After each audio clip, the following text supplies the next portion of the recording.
Your car guides, I'm going to show you a rear brake job. I've got a rear brake job video that's had a bad caliper, and so we ended up having to change the caliper. More work than most of you are going to have to do, so I'm going to do one that's just changing the pads and the rotor. First things first, I went ahead and I took out this 12mm bolt that holds this. This is to the emergency brake cable. That'll give us some more flexibility out here. Next, we'll take out our 2 caliper mounting bolts, pry our caliper up out of the way. We can simply take this and pry it up out of the way and get it off of the brake pads. By having the park brake released, it makes this a little bit easier, but you'll still probably need to take something, shove underneath, just kind of pry it up and get it up off of the brake pads. Now these brake pads aren't too bad on this side. This car was really getting them because the other side had a bad caliper and was going bad. Now I can pry up right under here and just pry it right off. And then my caliper's pried up out of the way, and simply take my brake pads off. They'll slide right out, nice and easy. Like I said, these ones aren't that bad, but because the other side got done, this side's getting done. Next we'll take out, there's 2 14mm bolts back here, one right there, that mount this bracket. We need the bracket off to get the brake rotor off. Okay, with the bracket removed, now I need to take out these 2 bolts for the rotor.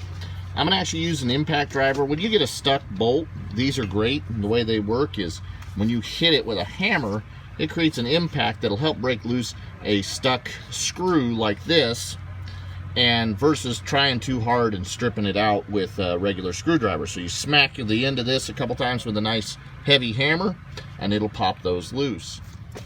Once those screws are out, if I need to, I could use these holes, which are threaded, for being able to jack and pull this rotor off. But because I'm replacing it, I can just take a hammer and in this back area smack it to get it loose, because I'm replacing it. I'm not going to reuse this rotor. If I was going to have it turned, sure, I'd want to use these jacking holes. Now, they tend to collect rust, so before you put anything in there, if you're going to use them, spray some WD-40 or PB Blaster or some sort of a penetrating oil in.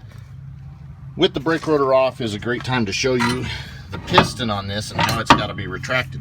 Now, normally you use just a C-clamp or a brake piston compressor that goes right in here to compress these, but these have to be turned back in. You turn them clockwise to screw them in. Now, what you can do is they make a tool that goes on a ratchet that fits in here and it'll turn it in. Probably most of you don't have that. So some options that work. One, you can take a screwdriver and lay it in from the side like this and use that as a lever to twist, and it'll twist slow because you're recompressing the hydraulics, and twist it back in.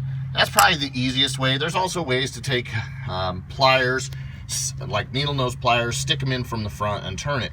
This is probably the easiest way with a screwdriver. And there you have it, fully compressed.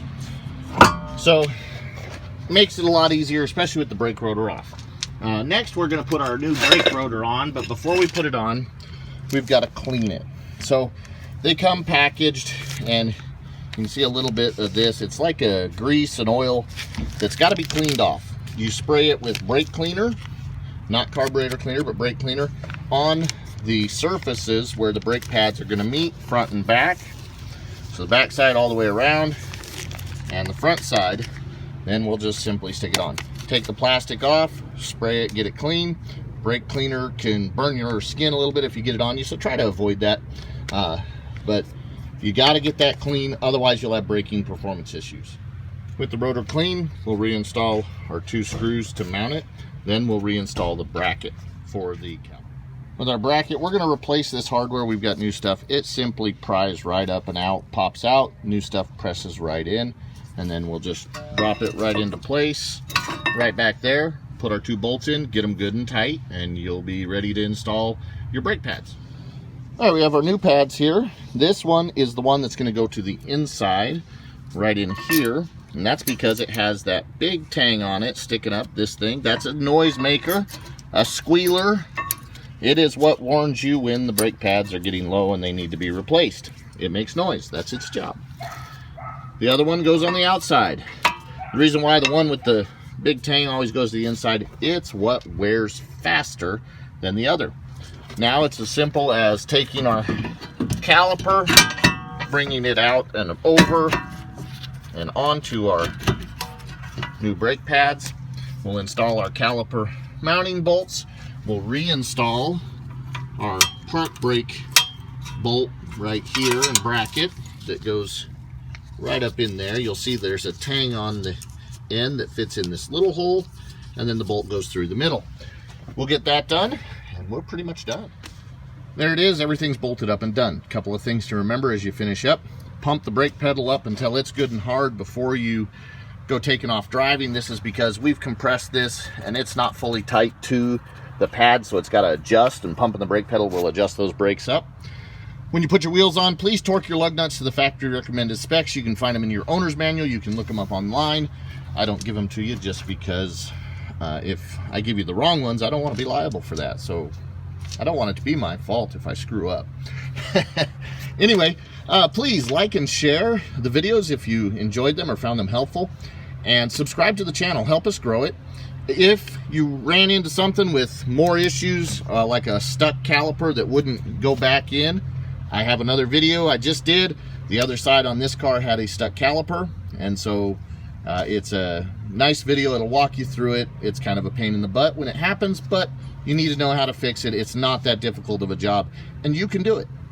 So this is your car guy. Have a great day.